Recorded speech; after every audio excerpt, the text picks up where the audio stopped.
কীর্তনিয়া ছিলেন আমার মহাপ্রভু।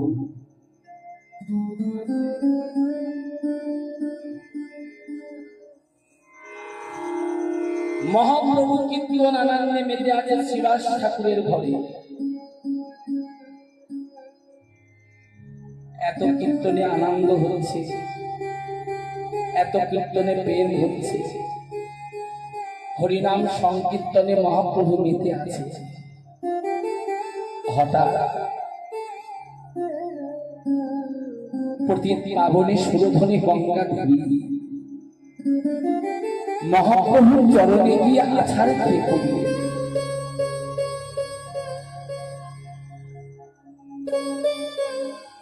যেই না গঙ্গা দেবী মহাপ্রভুর চরণে গিয়ে আছাড় খেয়ে পড়েছে,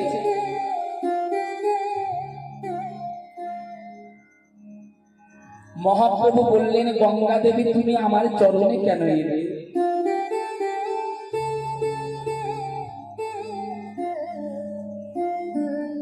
গঙ্গা, তুমি আমার চরণে কেন এসেছো গঙ্গা? প্রভু, বিশ্ব জগৎটাকে শুধু খুঁজেছি, আমার আপন জনাকি। কথাগুলো ভালো করে শুনবেন। মহাপ্রভু বলেছিলেন, গঙ্গা দেবী কেন তুমি তোমার আপন জনাকে কি এখনো পাওনি?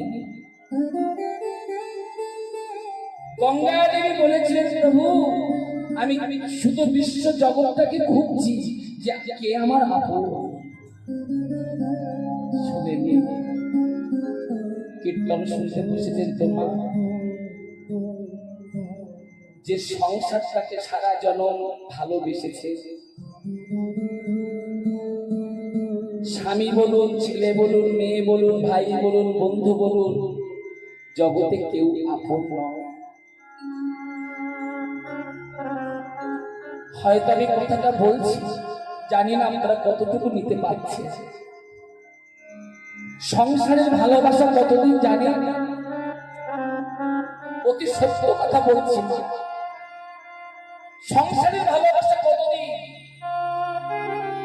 যতদিন সংসারে আপনি দিতে পারবেন,